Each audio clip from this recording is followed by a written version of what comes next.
you have control over focusing on what is your advantage versus disadvantage. I have women that ask me like, oh my gosh, how do you manage so much? Just like you said, Faisal, like, I don't know how you do. I don't know how I do it either, but I do, right? And so we figure it out. And it's an opportunity for me to set an example, to lead the way on what's possible, not perfect by any means, but what's possible, and being an encouragement and a positive influence. And the more that I figure out how to do this well and better every little bit, every day, then I'm able to support my clients at an even higher level because I've figured these things out.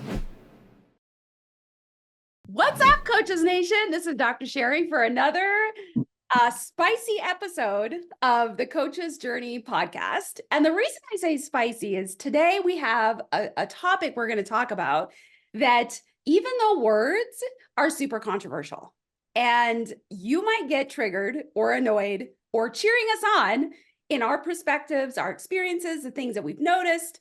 And it's not to say that what we experience in our perspectives is the only way or the only perspective to have, but we want to start the conversation about men versus women as coaches in this industry.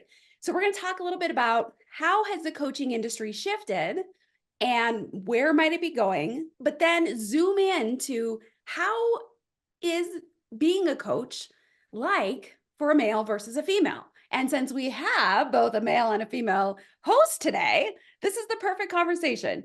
So I'm excited to see, can I get Faisal riled up today? Is that possible? We are going to see. I might have to work very hard. So my I wife know. always, so my wife is a coach as well. For those who are listening to it, she always reminds you like you do know that I'm a better coach than you, right? Okay. I love it. I love it. All right. So I know, Faisal, you've kind of been digging around and looking at where is the coaching industry come from? Where are we at kind of right now, given the impact of coaching on the world and the finances associated with that? What are some of the things that you're kind of finding out about how the coaching industry as a whole is growing and impacting? Yeah, and there's lots of good news in this area. First off, the coaching industry is expanding, like it's exploding. It's doubled in the past since 2019. It's gone from, I think last time I saw the statistics on this was around 2 billion a few years ago. Now, when I checked it, it's increased by 60%, 4.5 billion industry. And then we're talking about, I don't even think that includes business coaches. I think that's more like mindset, high performance, these kind of coaches. I think business coaching might be different. I have to look into that. But I mean I see it in my experience every day is that more and more people are becoming aware of coaching, and I've had so many people come to me and it's interesting how they communicate this. They will say that, hey, every successful person I see, they have a coach or a mentor. And that's why they're kind of inclined to go towards it. So they see the leaders in their sphere who talk about coaching. It's becoming more normalized. They talk about mentorship. It's becoming normalized, which is incredible for us because the industry is growing. We also see a lot of coaches, a lot of people calling themselves coaches. This is becoming a common thing, life coach and everywhere. Why? Because they're starting to sense the demand in the industry, and a lot of people are wanting to become coaches. Now, here's the downside. There are lots of coaches, but doesn't mean all of them are great coaches. Doesn't mean all of them will get paid. Coaches can get paid very well, but most coaches don't, because one, and this is the barrier here, that coaches need to build, for the most part, they need to build their business acumen as well as coaching skill sets for them to build something that's sustainable. And that's why we have the coaching mastery community. And if you're listening to this outside of our community, we broadcast these live, but it also goes in our YouTube channel and our podcast. We do have a thriving community of coaches that we're consistently helping to build their coaching skill sets and business skill sets. It's a mastermind style, but we also give a lot of trainings on the business side. And we're one of the most unique communities who not only help coaches who are starting out or in the beginning stages, but also we're in terms of business, but we're also helping them develop their skill sets and mastery. And that's what we want to focus a lot on that too in our conversation today is Doesn't matter if it's a male or female coach, what's happening in the industry, where is it a male-dominated industry? Because we hear that a lot. And you will find that interesting that it's not a male-dominated industry. And what are the challenges that males and females might find? And is that does that matter at all? We'll have that discussion. We'll find out what happens. Please share your thoughts and perspectives with us below, and let us know what you're thinking, positive, negative, otherwise. I think it's an important topic to discuss. It is. And what one of the things I think is interesting, this is how I function in life, and I know not everybody functions this way, but I put my head down and I focus on what I'm doing and what I need to do to move things forward. So I don't listen and pay attention to a lot of the crazy politics stuff. I'm aware of it, of stuff, but I don't watch the news. I don't, go to internet websites to read the news. I care, but I don't care because most of that stuff is going to play out the way it does anyway. And I'm just trying to focus on what do I need to do. So the reason I say that is because I also don't pay a lot of attention to, well, are there more male coaches than female coaches? Who's getting paid more? And I know in the business world of working, the folks that work for people in corporations, there's statistics around pay discrepancies and that sort of thing. For me, as an entrepreneur, as a coach, I don't pay attention to, is Faisal making more money than me? Okay, actually, maybe I do pay attention to that a little bit, but I'm focused on how do I increase my skill set so that I can charge more, or that I can reliably, predictably charge more. So first of all, I just want to lay that out, that my perspective around my abilities to have an impact and to generate income, I focus on me and what I have control over and my skill set. And I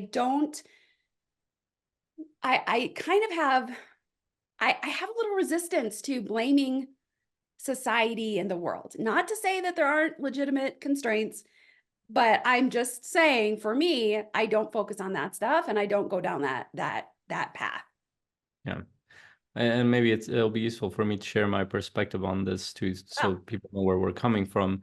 absolutely. And a lot of coaches might be listening to this, and they might be thinking about disadvantages that women might have, or other ethnic communities might have, individuals coming from different backgrounds. And I can speak a little bit to that because we came from a war-torn country. We came to Canada a few years ago, and my parents barely had anything. We built ourselves up. All my siblings are fairly successful. But the focus, I mean, what we were taught as, like, my parents weren't well off. They were teachers, and they had different jobs growing up. We were in the bottom of the economic chain. But what they did teach us was a commitment to what you're doing, look for opportunities, work hard, and serve and support others. Those were part of our value system. So when we came here, it took us a while to figure out this system. And you hear these things over and over. All immigrants are treated negatively, badly, and yes, you see that there. You see racism, you see discrimination, you see all sorts of things, but it's very small amount. It's not the majority. It's small, few people. But the problem is that our mind notices the negative a lot more than the positive. And add to that the media voices and all the people, so people start to take it seriously. And I think coaches are in this area. They can make real change because you can get people to focus on actually productive things. So for me, just having come from that background and complete poverty to learning how this whole system works, and a lot of my story goes back to it because I was completely confused, and I went into depression and suicidal thoughts and all that stuff because I didn't know how to deal with it. I had to deal with addiction, so many things, because I didn't know how to deal with my own trauma and adapting to this new system. But eventually, when we figured out how this system works, it's incredible. Anybody who comes from anywhere can make it work, especially if you're in US, Canada. I can't speak so much about Europe. I have people in Europe. We have coaches. But I feel like the opportunity might be more on this side versus there, but they have similar opportunity. And of course, we want everybody as much as we can to give everybody the opportunity to grow. And there are challenges with different genders, with different sex, with different ethnic groups. Yes, we acknowledge that, but ultimately, what is your focus? What do you do? And as a coach, taking the coaching frame is how do we help our clients? And a lot of how we help our clients depends on our own perspective and depends on how we have developed ourselves. And we can definitely have compassion and see the challenges people are going through. But ultimately, what are they doing to grow? And I Yeah. think ultimately, if we focus on that and keeping in mind that yes, there are challenges in the world, but understanding how can we leverage the challenges, how can we put things in context and create our lives better. This also comes into our family structures. How do we run our family? Family structures are changing quite a bit. Traditional families are different now. Now there are entrepreneurial families. Families who one is entrepreneur, the other one is not. We still have some traditional families in place. So all this has an impact on how we move forward. So my perspective is that I do care about all this stuff. It affects us, but ultimately the focus is how can we help individuals and families grow and be more effective and better leverage whatever the bigger systems like economy and everything else offers us, and not get pulled into political garbage that distracts us most of the time. Thank you so much for sharing your experience and kind of your perspective on how you've had to navigate through the changes and potentially situations where you may have been disadvantaged or had additional hardships and maybe somebody next to you didn't. And what I'm hearing, and this is how I view my own life and the lives of others that I work with, is how can we increase our growth mindset in our lives? How can we take whatever situation we're in, learn from it, get better, and maybe use it to our advantage? So I would like to share a story about that kind of demonstrates my mindset around this. I do a lot of work with large multifamily real estate investors and investing, and I've gone to conferences. I've spoken at conference before, and I've talked with women who are in the space, and there has been a couple times where they have shared frustration because in this space of that type of investor, there is a lot of men, a lot of men. You go to a conference and it's probably 80 to 90% men. And so there some of the ladies who are in this industry have been frustrated because they feel like, they're having a hard time finding their place. I will tell you, from my perspective, how I've experienced it. When I walk into a room of multifamily investors that are men, I'm like, I'm like the diamond in the coals amongst the coals, because I will tell you, I stand out because I'm a woman, and blonde hair instead of dark hair, and like all the what most of the, I stand out. So I look at it as an opportunity, like they will remember me. And so I have more eyeballs on me and I have an opportunity to get more attention and to be able to do things, I think, more than another man who is just in the sea of men in real estate investing. So, and I say that I see it as a mindset. Yes, there may be some challenges in that particular space as a woman. However, I'm going to take advantage of the challenges and, and stand out and be able to do some things that maybe I couldn't otherwise. So, regardless of how you fit into the coaching industry, men versus women, just recognize that you may actually have an opportunity to take whatever barriers or challenges that exist or that you feel exist and work it to your advantage and use it, harness it, use it as, use it as an opportunity to grow.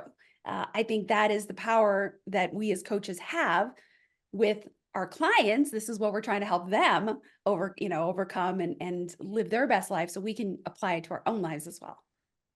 Yeah, and it speaks to like what can you control? What is it in any given environment, context can you control? And your story demonstrates that, well, you have control over focusing on what is your advantage versus disadvantage, and you clearly saw that advantage around that. I'll share a funny story around this. So I went to a conference, which is the reverse of this. I went to a conference a couple of years ago, 2.5 years ago. Was in Europe, in Tallinn. It was a Mind Valley conference. It was for coaches. I was there for 4 or 5 days, something like that. I was literally probably one of 95% were women in there. Like 95% of the coaches, you could clearly point out that there was just a few men in there. And I was one of the few successful coaches in there. So guess what? I grabbed a lot of the attention. And the funny thing is, so when I came back, so we had a lot of pictures, and you naturally take pictures in there. And I come back, and we were sitting at a family thing with there was my grandmother-in-law, my mother-in-law, and my grandmother-in-law was spying on my page. She literally looked at me. She's like, "Why do you keep taking pictures with?" She was mad. She's like, "Why do you keep taking pictures with all these women?" I just laughed. I'm like, that's all there is. There are none. You'll see one or two, and Sarah laughs too. She was there too, my wife. And then she's like, "Yeah, tell him. Why does he keep taking pictures?" And I'm like, "Oh my God." So I have to kind of balance that out. Hey, there are a few men here too. But anyway, the point is that that gave me advantages there to be a Absolutely. man in that space.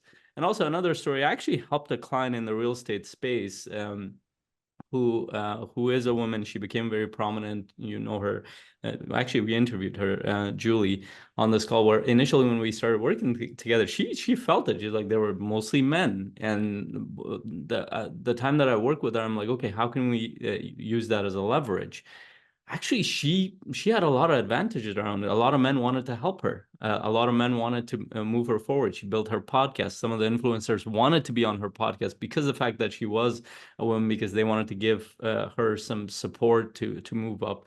And she actually became the voice for a lot of women in the industry. A lot of them are attracted to her. Every time she goes to an event, women want to sit with her. So she ends up getting a lot of clients, a lot of investors, a lot of Yeah, people, because she has that influence. But she actually leveraged her being a woman and a leading voice as a woman in the investing industry, and she's very, like, everybody knows about her. Why? Because she didn't say that, oh well, I'm the only woman. Well, that's an advantage. Let me take advantage of that, and she worked through that. So that was very powerful, and she's as you know, Julie, she's done very well in that industry. absolutely. I love it. So I think it would be helpful to maybe share some experiences, some of our own experiences, some of the challenges we've seen with juggling, managing, building a business with home life and some of the differences that might exist. And again, caveat, not every family marriage functions the same. So we're not covering, I don't intend to cover every possible scenario, but for me, it'll be talking about from my experience and kind of what I've seen in some of the folks around me.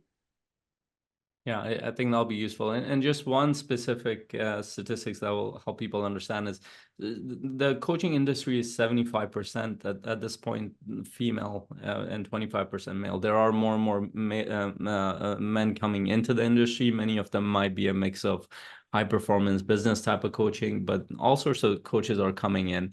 Um, and this is also, it's not just coaching, but we're talking about the entrepreneurial world as well, because it's a business world, what's Yeah. happening in that world. So this is also giving it a lot of advantages to women in the business world, to especially knowing that this is dominated by that.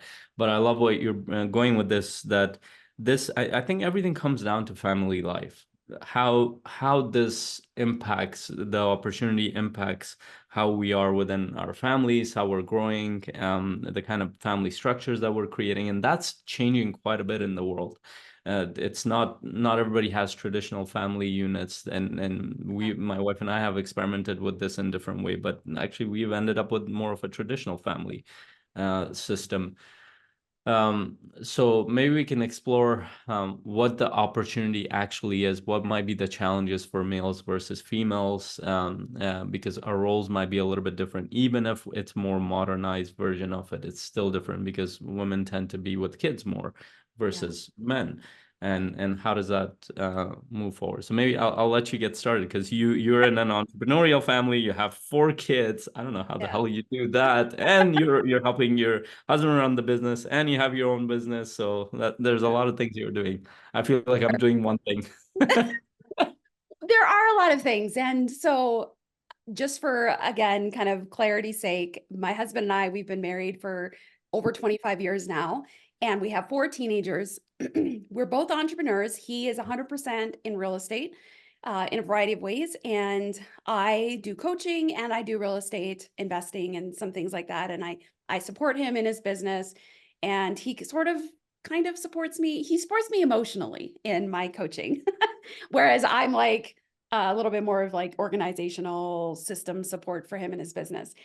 And what I've noticed for he and I is we do have, I would say, a more traditionally split roles in our house. I tend to take care of the kids. And when I say take care of, my mind is always thinking about them, or often thinking about them throughout the day, and the challenges because they're teenagers and their hormones are going crazy and all of the stuff that comes with that in today's age.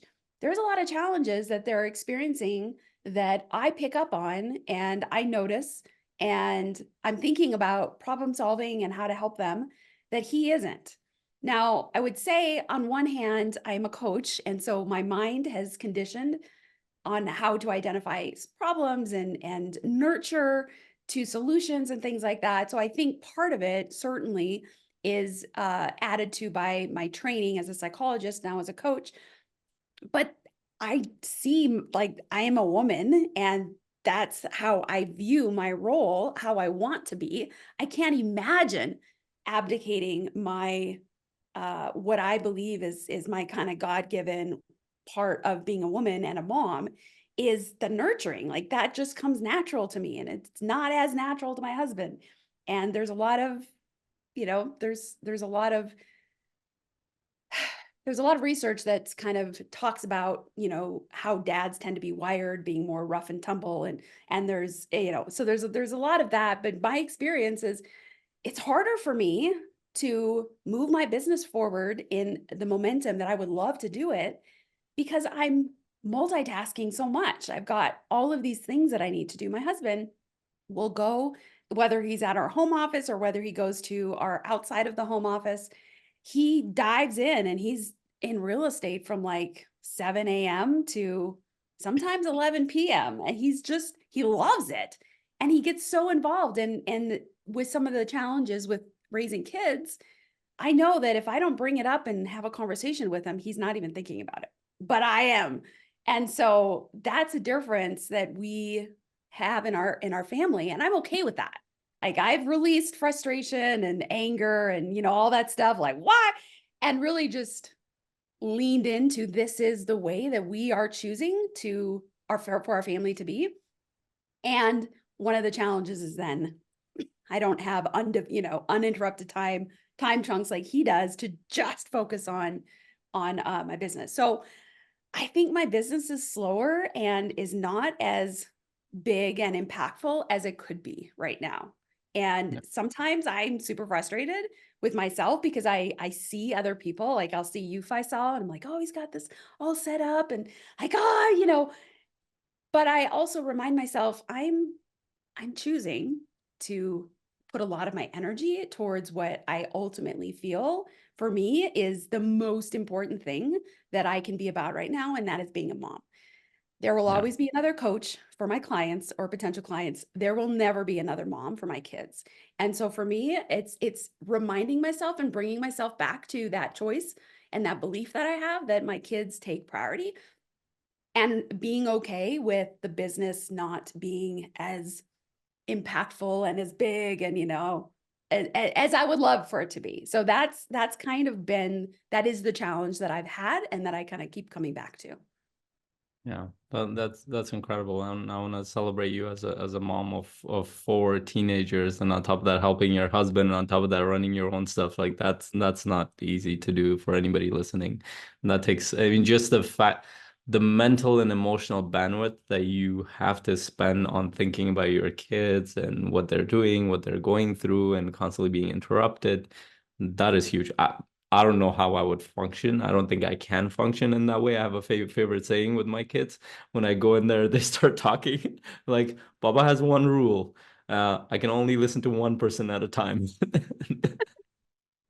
Now my older daughter is saying it over and over. It's like, I That's have funny. one rule. I can't pay attention to too many things at once. I'm like, just talk to me while It's 1% at a time, not three or two or five. So, and that's like the reason why I can be focused actually, and I want to give this credit to my wife. The fact that I can be focused here is because of her taking care of the kids. And I would venture to guess the fact that JP can be very focused at work and his business is because of you. And that's the relationship, that's the team. Yeah. Yeah. And this one entrepreneur said when he was asked, he's like, he's a multimillionaire entrepreneur. He's like, well, and he actually got affected by that. He's like, well, I mean, you anybody could bring up kids, but you've created a multi-million-dollar empire here. He's like, no, no, no. I don't think you understand. I don't think I have the hardest job in the team. If it wasn't for my wife taking care of the kids and doing all that stuff, I don't think I would be able to do any of this stuff. And it was this, and any man will say that it's if when I spend a whole weekend with the kids, I understand what that's like, and I don't have the drive to constantly be or naturally to be around kids. Now that doesn't mean that some dads don't have that, but I think on average, most men, I would say, are more inclined to focus on the outside, on the Yeah. business, on the profession, on all that stuff. By the nature of you being a woman, you are going to focus more on the nurturing side. My wife constantly is thinking about kids. And then she brings it up, and I let her know, and I think it helps her to see my perspective as in like, why are you're worrying too much about something that might not affect them? But the fact that she's thinking about it, it helps our family because when you think about it, so and it reminded me of a quote by one of my favorite philosophers, Manly Palmer Hall, and I always share this with my clients, is that family is the initiation into the world, which summarizes what you said, is that you focusing on your kids and them turning up into and becoming well-adjusted adults in the world, that's their initiation. We're learning a lot in our families how to be out in the world. And Yeah. if we don't focus on kids, where is this going? And even when you look at it from a family unit point of view, why am I working so much? Well, I'm working because I want to make sure that they're good. Like I don't want my wife to think about all this stuff, and she's focused on helping kids grow in a specific way. And a lot of men think like that. Why do they work? Because they're naturally motivated to do it. Yeah. And this speaks to a lot of, and this also kind of brings up the opportunity costs here, and I'll share a little bit about my experience around this. I think one of the reasons why I'm a little bit more involved with kids is because I'm a coach, because I see the effects of it in my clients, the effects of the family units, the husband and wife, how they interact with each other, and how the kids grow up. Like, I've seen so many things that I'm a little bit more aware as to the effect of how my presence affects kids, how we are with each other affects. That doesn't mean I'm perfect, but it's been a big awareness for me. That's part of the reason. This is very interesting. That's part of the reason my business has gone very slow, actually. I Mhm. look at my business, have the trajectory for it. I should have been here 5 years ago if I applied the normal traditional male model. But part of the reason why it hasn't gone this way because I've actually dedicated a chunk of my time to being with family because I didn't want to sacrifice family for the sake of a business. But I knew that if I looked long term enough, I'd be there. And so the way my business has gone, I've been here for a decade. um, I could have been there in half the time, but I chose to slow down a little bit to make sure that my family is going well. And so that was a choice that I made. I had advantage or disadvantage is a choice that I made. And for example, in our family unit, my wife and I made a decision that she will focus with kids. We saw that that was a better decision for us because she would focus on kids and we were homeschooling our kids too. That's a lot of work. And later on, slowly she came over to the coaching side. She always wanted to do that. And she's going to be working with me on the business side eventually, but she's still not there. Like there's still a lot happening as our kids are younger. Yeah. But really considering as a coach, what kind of business are you creating? And this is very important. And what's your role in your family? A lot of people don't think about that these days because we live in a world where everything is supposed to be equal. Everybody does everything. And to a degree, it might be true, but because women didn't work in the past, now they work. Like just a few decades ago, this is not that far out. Like women have full-fledged careers. They didn't have that a few decades ago. Family units used to be very traditional with men only working, women take care of the kids. But now it's changed. So how are you navigating that? We have landed more traditionally because we saw that this working. We had more models around that in our families. But a lot of couples are working at it differently. Men and women are working both, and their kids are at home. How's that working? Is that working? And also, this will actually help you understand how to help your clients as well. Because a lot of my clients, for example, I have one client where the wife is working a lot. She's running the business, and the husband is trying to run a business, but not as much. But then she's also going home taking care of the kids. And a lot of times, I'm like, how is that fair in the split of effort? Like if I'm working less and my wife is working more, I'm not gonna be like, oh, I'm a man, I can't do anything at home. It's putting more pressure on her, and that's not sustainable. But she doesn't know how to bring it up because they're still in the traditional model, yet she's the one who's working more, which doesn't make sense. Yeah. So this so again, it comes down to you as a coach. What's your family model? How are you working this out with your husband, with your wife? How is this working for your family unit? And what does that mean in long term in terms of opportunity? And my view is always long term. This is why I wasn't in a hurry to build a business. I just needed enough to sustain us. Then I went towards slowly trying to scale it. That might have been a rant. Great self-awareness, Faisal. That's amazing. No, it was all really good. And it, so I thought of a situation that happened even yesterday as you were talking, and I'll share that, but I'm going to preface it with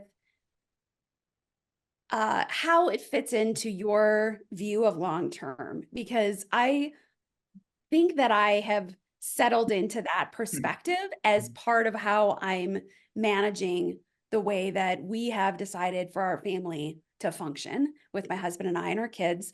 And that is a long term. So, so I'll share what happened yesterday, just as a quick example of the differences, and then kind of share that long term perspective. So, what happened yesterday? I won't get into details. I don't want to out my daughter, but found out my daughter was, doing something or that don't agree with. And I found out about it in the middle of the day. Might have even been late morning. And my husband was showing houses and doing some stuff. And I knew he was in the bit. And my first impulse was to like, I need to get this off my chest. I need to talk about it. I need to figure out what, how are we going to handle this?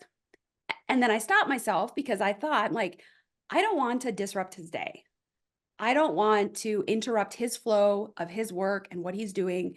And this isn't urgent. So I'm just going to hold on to this and we'll talk about it at night, which is what we did.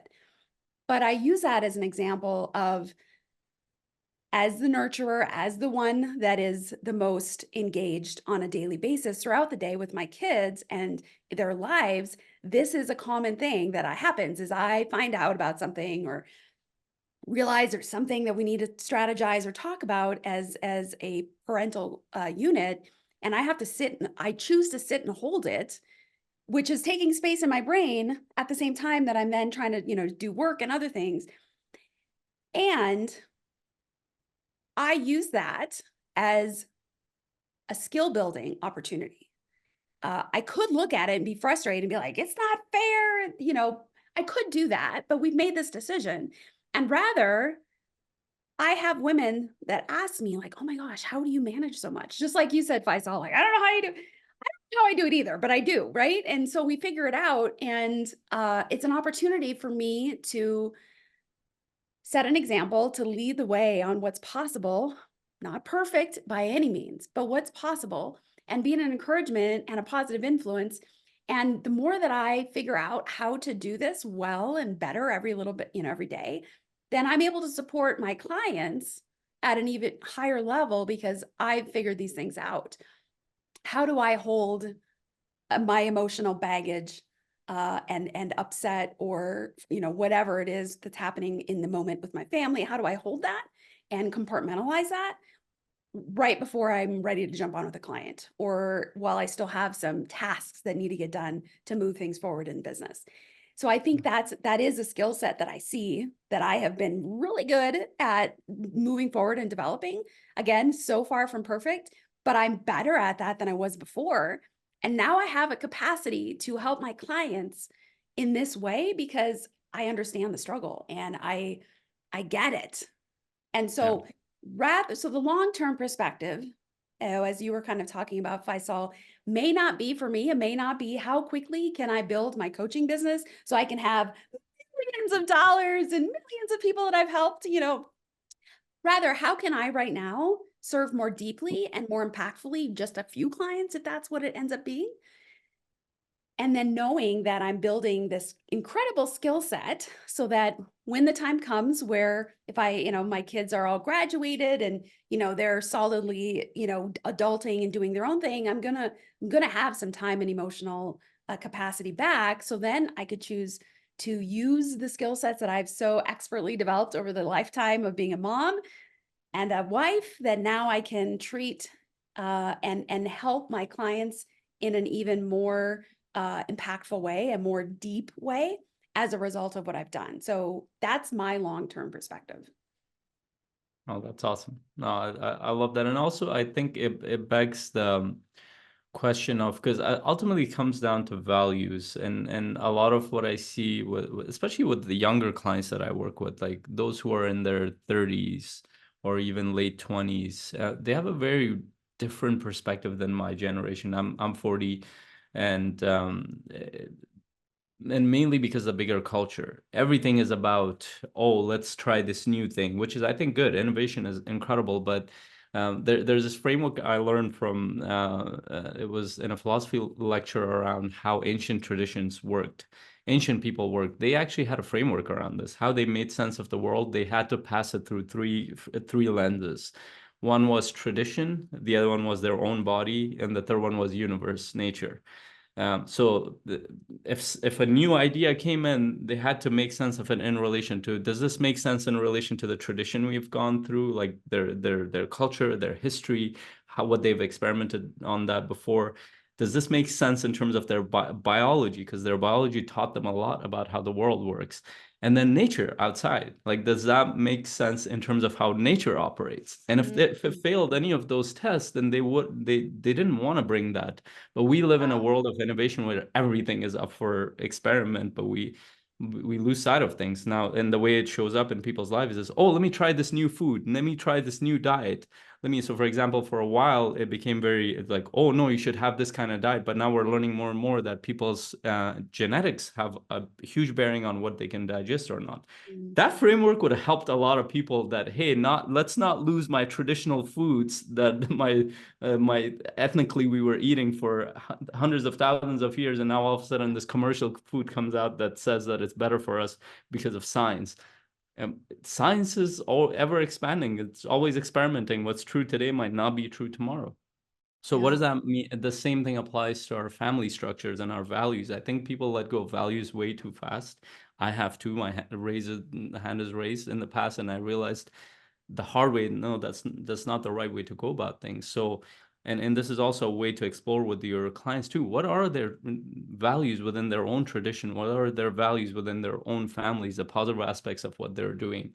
How are they testing things around them in their families? What's working, what's not? This is why it's I find it really funny that I'm incredibly open-minded. I've experimented with everything. Just let's take religion. I've gone from coming from a traditional family in religion to completely leaving religion to finally ending up in, you know what, I can't because it doesn't work without certain pieces of it. I still consider myself a more spiritual person than a religious person, but I have actually had to borrow routines and rituals and ways of thinking about my spiritual life from my religion because it was based on tradition. It was based on a lot of experimentation that I don't have a lifetime to go through.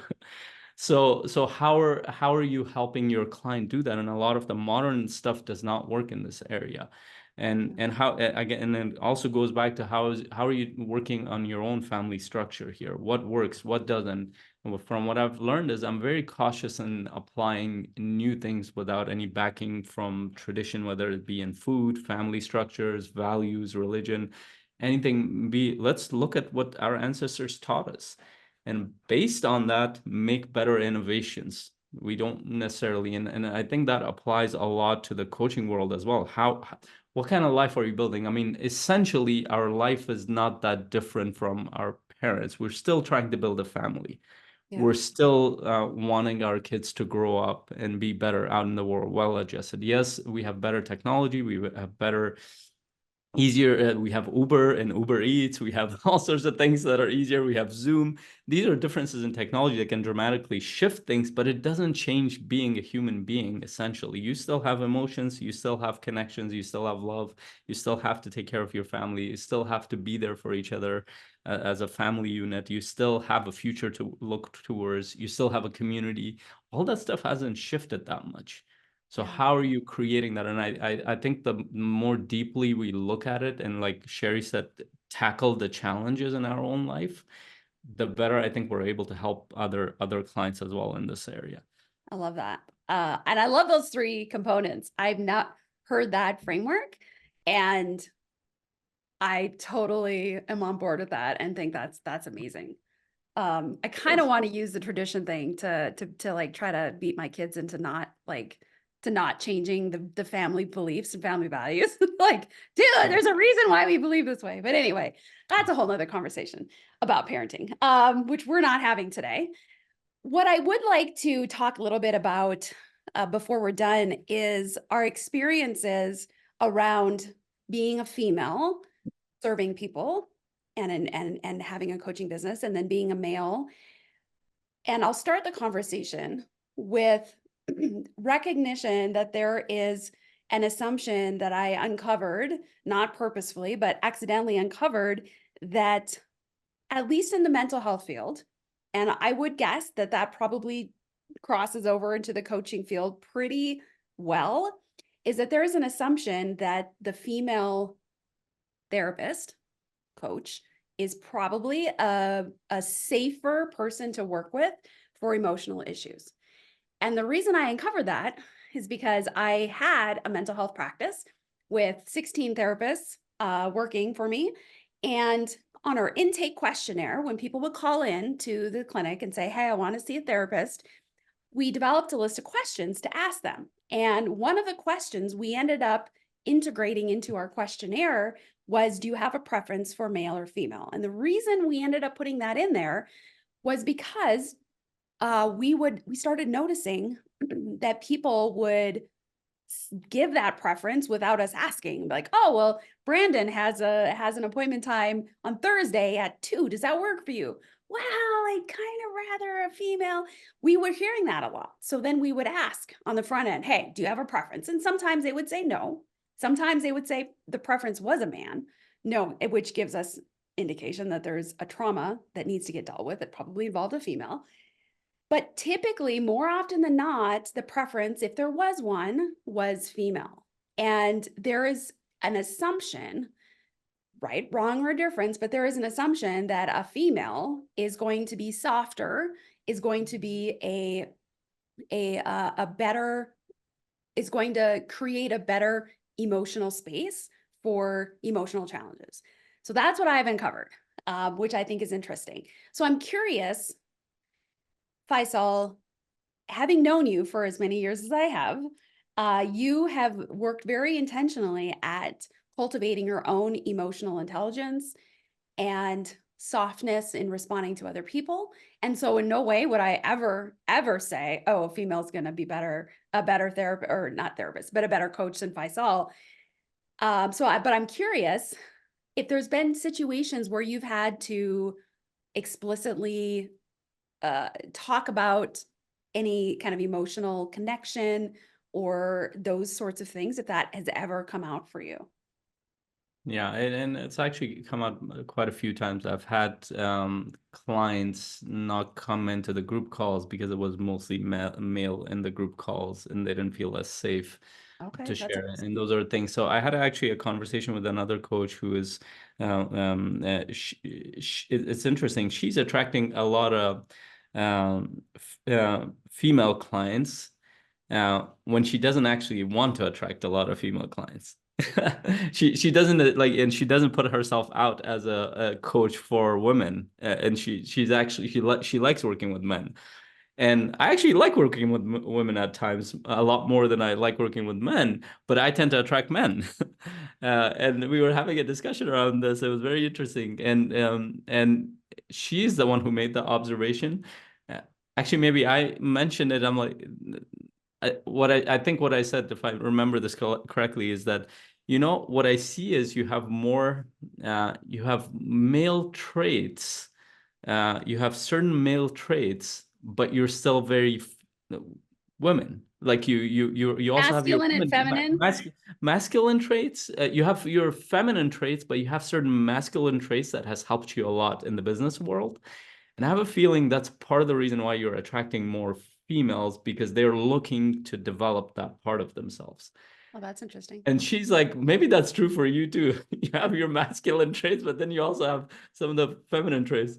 After I dealt with my ego, then I was like, yeah, that's probably true, because more being softer, being more accepting, being more less disagreeable and more connected, these are more feminine traits. And actually, part of the reason why I think that dominant the majority is females, because it attracts females, because they're coaching requires a lot of nurturing. Like we even use that in the business term, you nurture clients. It's about caring and nurturing and thinking about people. So it's not a traditional masculine space. But I think part of the reason why I was attracted to it is because I had to work on those things because of my own development, because I was Yeah. struggling as a Yeah. man. But what helped me is the feminine traits that help me develop my male traits better. That doesn't mean that I lost being a man or masculine, but those feminine traits, I think amplified being a better man for me.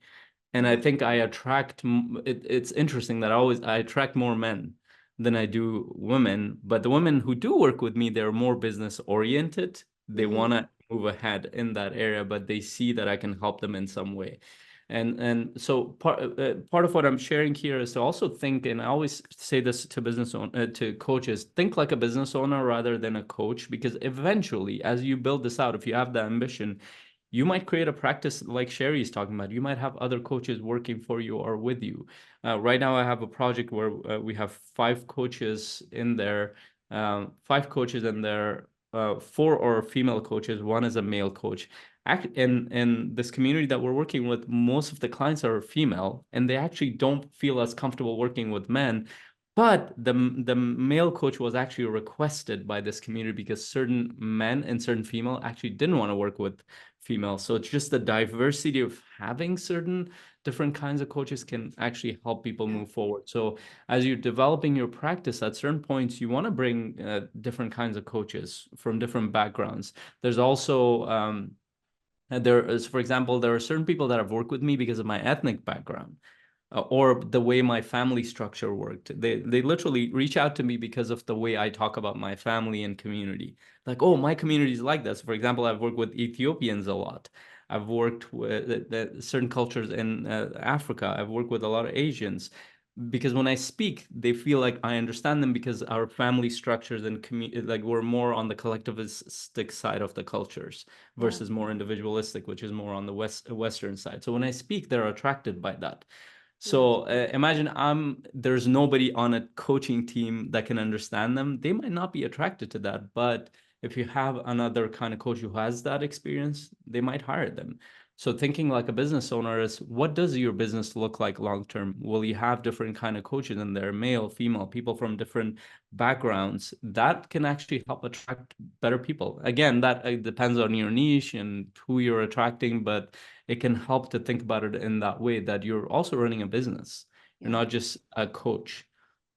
So I want to share one aspect I think is helpful for everyone to be aware of as we're talking about who you're attracting as a client, because this is an issue that has been documented and researched in the mental health therapy side of the world, because there is an ethics board and there is licensure that's involved. So when things go south, they go wrong or bad, there is a lot of documentation. Unfortunately, and fortunately, coaching is unregulated. So there's, you know, there's two sides to the same coin. But I'm wondering, Faisal, when you have worked with some women who maybe are drawn to you because of your empathy, there is the potential that they develop some emotion, some feelings towards you that are not, some sexual attraction feelings to you, because they're thinking, whether they're thinking up here or subconsciously, they're attracted to you because they wish their husband was as emotionally aware as you. And this kind of dynamic happens all the time in the therapy world. Again, it's documented.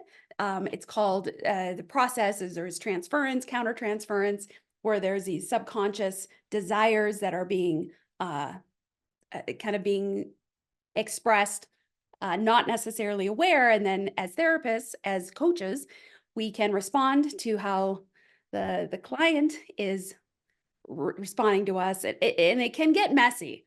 And I'm just curious if that thought ever crossed your mind. Ooh, that's a very dominant thought. So I'm very aware of that. So whenever I'm in, this is one of the this is one of the reasons why I share my story very quickly, and I talk about my family, I talk about my wife. So in any space that I go to, whether it's in a one-on-one coaching, group coaching, or with other people, I'm making the boundaries very, very clear. So, and it's very hard to do because I noticed that in one of the conferences I went to, and I noticed a few of the I could tell that it's not hard to tell when somebody's attracted to you in that kind of context, especially if I'm aware of their body language. And I had to actually start talking about my story because clearly I wasn't being clear as to where I am. And I think this is a trap men can fall into because that's good for me. I'm getting attention. And I had to kind of battle through and it's like, okay, I need to share this quickly because I'm kind of by the fact that I'm not sharing what my boundaries are, she is being led on in a certain way that might not know what I'm about. But I have a ring. People might not think much of that. It doesn't mean anything. So one of the things I make a point out of is to make those boundaries very clear, which means that I share my story very explicitly. In fact, throughout my sessions, I talk a lot about my family structure, my wife, our relationship. So I think that has helped keep me very safe in that space because they see how dedicated I am to that. And they see even if something is a thought, it's not acted on. So I think I've been fairly successful in that area. I see that as a huge trap for, I would say, especially for men, but it could happen the other way around. Two is if you're not clear on the boundaries, because we don't have any ethics code around all this stuff. Like you might have that in the certification to some degree, but that's more on the professional side. But there are no regulatory bodies or anything, and I would bet these things happen. I don't know of specific incidents. I would bet these things happen, especially with coaches who are successful Yeah. out in the world because it become and just like any other places. And I've heard enough people who are successful when they become go to a certain influence level. I think this happens more with men than it happens with women. They have a higher status and they tend to attract other females, and they might lose sight of what's real and what's not, and that's where infidelity and a lot of things can come in. So I've been very, very like aware of that one, that's a danger for me because I have instincts and all sorts of things. Like I can get attracted to people. I can see this. So I do it for myself, but I also do it for other people that, hey, this is my stance. And as a professional, you want to make it very clear why you're in there. So I always go back to what we're trying to do here. My Mm, role is to support you. There are times where I can be very close with my clients, but I always keep the professional boundary in there. Is that even if I'm friends with them, there's a professional boundary there, and they know about it. So far, thank God I haven't had to deal with any kind of weird circumstance around this. I've only seen signs of it, not yeah. like direct thing that I've had to deal with. So I think this topic around boundaries with our clients is going to be a future podcast episode. There are Yeah. a few times I've heard some coaches in our sphere say things and I'm like, what? And so I'm having to figure out, am I reacting because of my previous training, which the licensed world is very clear and strict on what is appropriate and what's not appropriate. Sometimes I think to the detriment of the support of the client. Yeah. And so I think this would be a fantastic conversation to continue on another Yeah. podcast episode for that. Anything that you want to share as we wrap up this topic of male coaches versus female coaches? So to conclude, male coaches are better. No. To conclude, female coaches are so much more capable, even though we may not always bring in as much money at you know. But And so we didn't address this, but part of the reason why, and this is a big part of the reason, and the pay gap might be, is that female coaches tend to, you have a family, you have kids, like a lot of your focus there, like the amount of time and energy I spend on my coaching business, you probably don't get a fourth of that. yeah, With your attention span being all over the place, plus you are taking time off multiple times. Like if I look at my wife, she has had to build her coaching skill sets in the background. She hasn't had time to work on the business stuff. So if she's competing with me, it'd be very hard for her. Anyway, that's a different thing. But yeah. ultimately, I think comes down to, if we look at it, male versus female, yes, it is a female dominated industry, but what does that mean? Ultimately, it doesn't matter what industry you're in, you have advantages, you have disadvantages. If you can focus on the advantages and amplify those, you can do a lot. And I guarantee you, everybody has advantages and everybody has disadvantages. And usually people lose sight of what they focus on, and people get pulled into to narratives and stories in their own head, Yeah. and politically, and what they hear outside. But if you can focus on the thing that actually moves you forward, that will take you further ahead as a coach and as a business owner than anything else.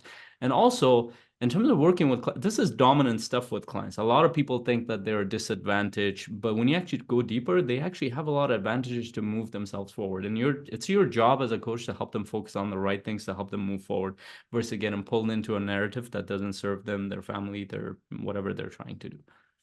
And what I love about the Coaching Mastery community, which is the sponsor for this podcast, is we have both men and women in our community. And the experience that we've had, that our coaches have had about how much time is actually necessary to grow a business, we don't need 40 hours a week. You don't need 40 hours a week to pour into your coaching business to grow it and gain impact and income. It's only like 12-ish hours. If you were consistent in 12 hours a week, and the reason I love that is because women, if we're struggling with taking care of the kids and all these other things, it's not this all-consuming thing that has to happen. It really can be much more doable because of, it's not a full-time job. You can make full-time income, but it's not a full-time, it doesn't have to be a full-time job with regard to how many hours you devote. So if you're interested, really male or female, regardless of where you fall, if you're interested in how can I grow and scale my business in a way that is not all consuming to my life, that's what Coaching Mastery community is for. We've got masterminds, we've got trainings, all a bunch of stuff that is in person. You build relationships, you build friendships with other coaches. It is really, truly impactful and will sustain you on your journey. If that is of interest to you, then go to coachingmasterycommunity.com, reach out to us, comment on this YouTube video, or reach out to us at support@Coaching Mastery Community, and we will hook you up with the community that is going to help you grow and sustain you as a coach. Yeah, and you should be able to find the link to join our community as well below, and make sure you share this with coaches, because these are important topics to consider and think about. And just one point in here could help a coach think about, hey, how to move forward versus being stuck in their head, and thinking about the industry and their path forward, because it can make a big difference. Please share it, like it, share your thoughts. We want to hear from you. Until our next conversation, hope you have an incredible day. Bye. Bye.